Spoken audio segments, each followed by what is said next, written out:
जय श्री कृष्ण। राधे राधे। ओम नमः शिवाय। भादो माह की पूर्णिमा को भाद्रपद पूर्णिमा कहते हैं। पूर्णिमा की तिथि का हिंदू धर्म में विशेष महत्व बताया गया है। भादो पूर्णिमा के दिन भगवान विष्णु के सत्यनारायण रूप की पूजा की जाती है और साथ ही इस दिन उमा महेश्वर व्रत रखा जाता है। यह पूर्णिमा इसलिए भी महत्वपूर्ण है क्योंकि इसी दिन से पितृ पक्ष की शुरुआत हो जाती है, जो कि अश्विन अमावस्या पर समाप्त होती है।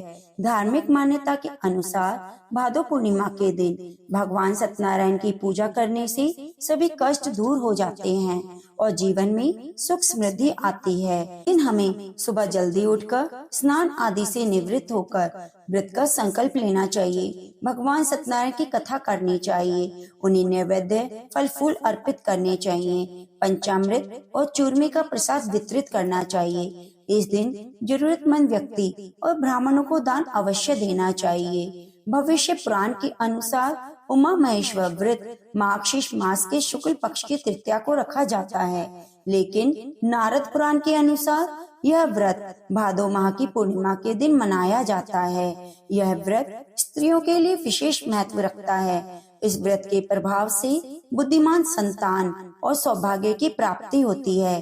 घर में पूजा के स्थान पर शिव पार्वती जी की प्रतिमा को स्थापित करके उनका ध्यान करना चाहिए और विधि विधान से पूजा करनी चाहिए। यदि घर के पास संभव है कि मंदिर है तो मंदिर में जाकर भगवान शिव और माता पार्वती की पूर्ण रूप से पूजा करनी चाहिए। इस पूर्णिमा तिथि के अवसर पर हमें उमा महेश्वर व्रत कथा और भगवान श्री कृष्ण ने जो यशोदा मैया को व्रत कथा का महत्व बताया था, वह कथा जरूर श्रवण करनी चाहिए। आज की वीडियो में मैं आपको श्रवण कराने जा रही हूँ भादो मास की संपूर्ण व्रत कथा।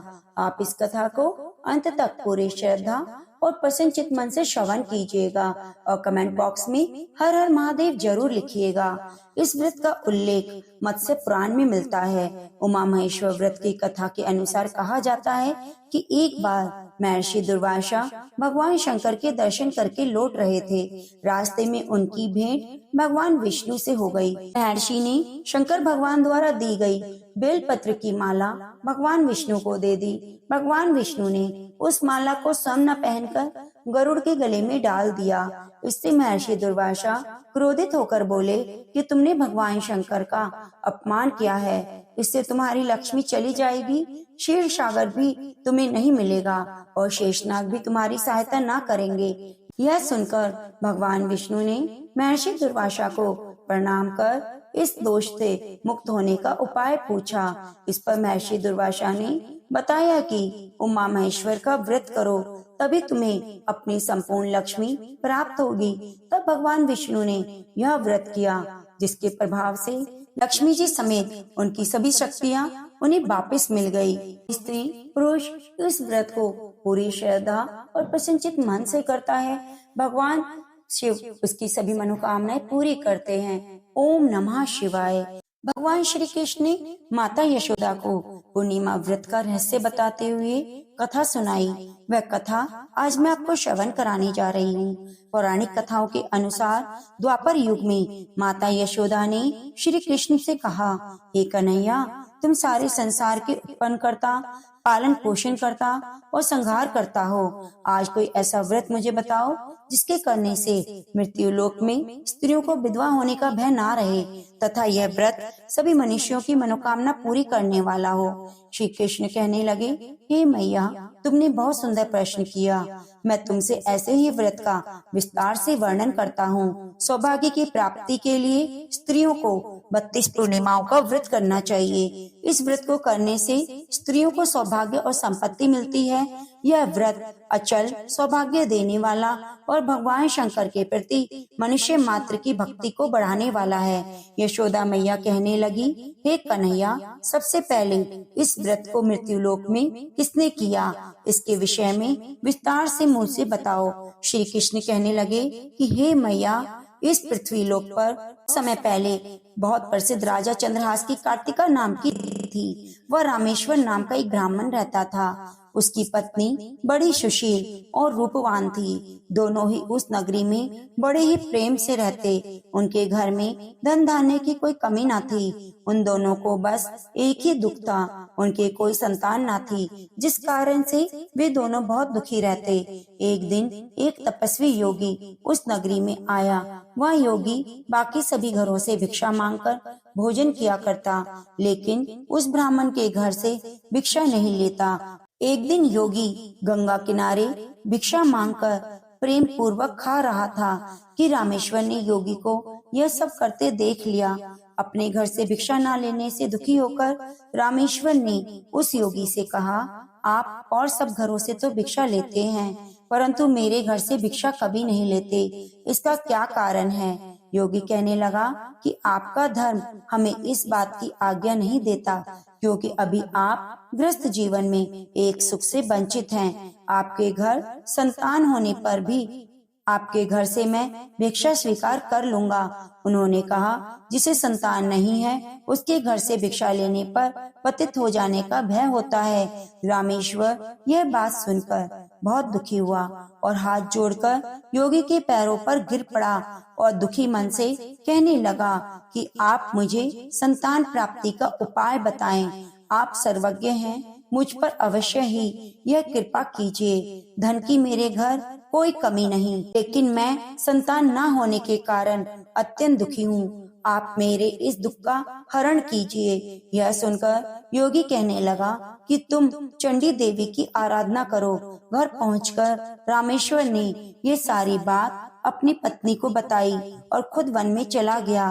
वन में जाकर उसने चंडी देवी की आराधना की और उपवास किया। चंडी ने 16वें दिन उसको सपने में दर्शन दिए और कहा कि हे रामेश्वर, जब तेरे पुत्र होगा, लेकिन उसकी आयु सिर्फ 16 वर्ष की होगी। 16 वर्ष की आयु में ही उसकी मृत्यु हो जाएगी।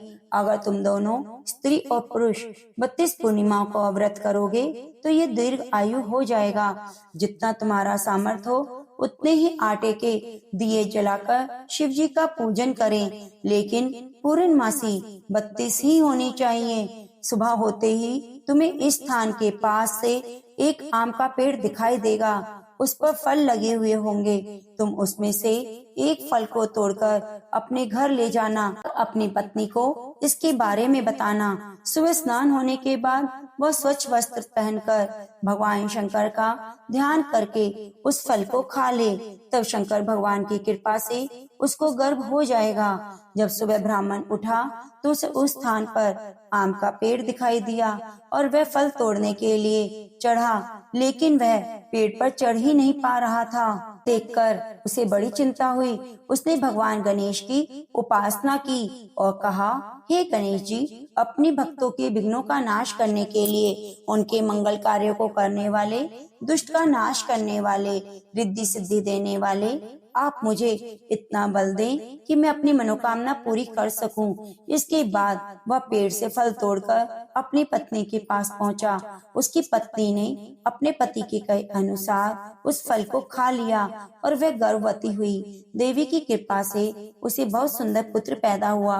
उसका नाम देवीदास रखा। माता पिता के हर्ष और प्रेम के साथ वह बालक बड़ा होने लगा। भगवान की कृपा से बालक बहुत सुंदर था, सुशील और पढ़ाई लिखाई में निपुण। माँ दुर्गा के कहे अनुसार उसकी माता ने 32 पूर्णिमासी का व्रत रखा। जैसे ही लड़का 16 वर्ष का हुआ, दोनों पति पत्नी बहुत दुखी हुए, कहीं उनके पुत्र को मृत्यु न आ जाए। उन्होंने सोचा कि अगर उनके सामने यह सब हुआ तो वह कैसे देख पाएंगे। तभी उन्होंने देवीदास के मामा को बुलाया और 1 वर्ष के लिए देवीदास के काशी में पढ़ने के लिए भेज दिया। 1 वर्ष के बाद उसे वापस लेकर आने के लिए कहा। देवीदास अपने मामा के साथ एक घोड़े पर सवार होकर चल दिया। उसके मामा को भी यह बात पता न थी। दोनों पति पत्नी 32 पूर्णमासी का व्रत विधि विधान पूर्वक करते रहे। दूसरी तरफ मामा और भांजा दोनों रात गुजारने के लिए रास्ते में एक गांव में रुके। उस दिन उस गांव में ब्राह्मण की कन्या का विवाह होने वाला था।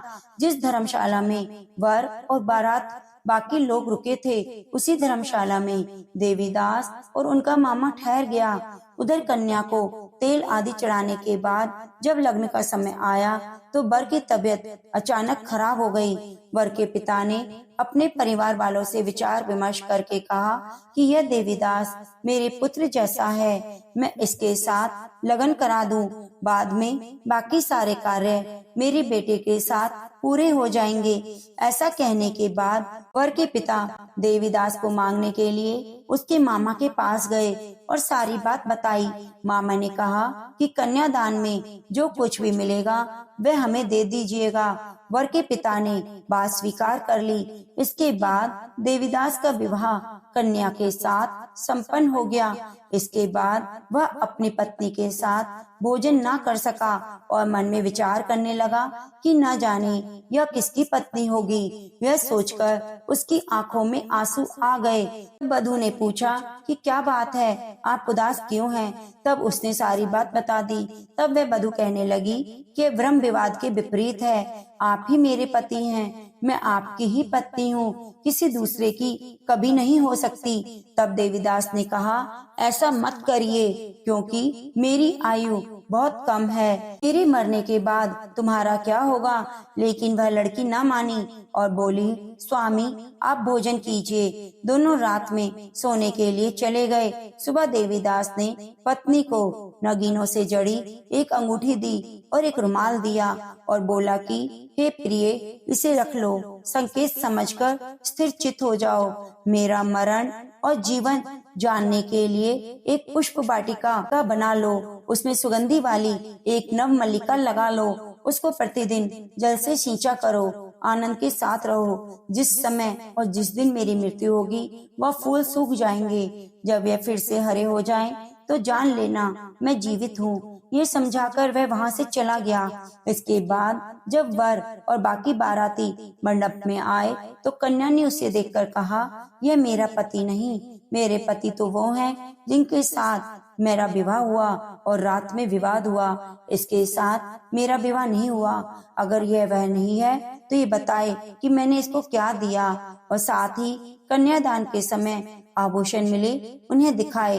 कन्या की सारी बातें सुनकर वह कहने लगा कि मैं ये सब नहीं जानता। इसके बाद सभी बारात भी अपमानित होकर वहाँ से चली गई। भगवान श्री कृष्ण बोले, हे माता, इस प्रकार से देवीदास काशी जी चला गया। जब कुछ समय बीत गया तो एक सर्प उसको डसने के लिए आया, लेकिन वह उसको काट न पाया, क्योंकि उसकी माता ने पहले ही 32 पूर्णिमासी का व्रत किया था। इसके बाद खुद काल वहाँ पहुँचा। भगवान की कृपा से तभी वहाँ माता पार्वती और गणेश जी आ गए। भगवान शिव शंकर अपने पूरे परिवार के साथ वहाँ उपस्थित हुए। देवीदास को मूर्छित दशा में देखकर माता पार्वती ने भगवान शिव से कहा कि हे स्वामी, इस बालक की माता ने पहले ही 32 पूर्णिमासी का व्रत किया है, आप इसको प्राणदान दें। भगवान शंकर ने माता पार्वती के कहने पर उसे प्राणदान दिया। उधर उसकी पत्नी उसके काल की प्रतीक्षा कर रही थी। उसकी पत्नी ने जाकर देखा कि पुष्प और पत्र दोनों नहीं हैं। उसको आश्चर्य हुआ। जब उसने देखा कि पुष्प वाटिका फिर से हरी हो गई तो वह समझ गई कि उसका पति जिंदा है। इसके बाद वह बहुत प्रसन्न होकर अपने पिता से कहने लगी कि मेरे पति जीवित हैं, उनको ढूंढिए। जब 16वां वर्ष व्यतीत हो गया तो देवीदास भी अपने मामा के साथ काशी जी से वापस चल दिए। इधर उसकी पत्नी के परिवार वाले उन्हें ढूंढने के लिए जा ही रहे थे तो उन्होंने देखा कि देवीदास और उसका मामा इधर ही आ रहे हैं। उसको देखकर उसके ससुर बहुत प्रसन्न हुए और उसे अपने घर लिवा लाए। वहाँ सारा नगर इकट्ठा हो गया। कन्या ने भी उसको पहचान लिया। देवीदास ने इसके बाद अपनी पत्नी और मामा को लेकर वहाँ से चल दिए। उसके ससुर ने बहुत धन और दहेज दिया। जब वह अपने घर की तरफ चल रहा था तो माता पिता को लोगों ने खबर दी कि तुम्हारा पुत्र देवीदास अपनी पत्नी और मामा के साथ आ रहा है, लेकिन उन्हें विश्वास न हुआ। हुआ। जब देवीदास आया, उसने अपने माता पिता के पैर छुए। देवीदास के माता पिता ने उसका माथा चूमा और दोनों को अपने सीने से लगा लिया। दोनों के आने की खुशी में रामेश्वर ने ब्राह्मणों को भोजन करा और बहुत दान दक्षिणा दी। श्री कृष्ण कहने लगे कि इस तरह से रामेश्वर को 32 पूर्णिमा के व्रत के प्रभाव से संतान की प्राप्ति हुई। जो स्त्रियां इस व्रत को करती हैं, वे जन्म जन्मांतर तक विधवा का दुख नहीं भोगती और सदैव सौभाग्यवती रहती हैं। ये मेरा वचन है। यह व्रत संतान देने वाला है, संतान की दीर्घ आयु करने वाला है और सभी मनोकामनाओं को पूरी करने वाला है। हे कृष्ण भगवान, जो यह व्रत कथा पूरी श्रद्धा और प्रसन्नचित मन से सुन रहा है, आप उनकी सभी मनोकामनाओं को पूरी करना और उनकी संतान को दीर्घायु करना। ओम नमः शिवाय।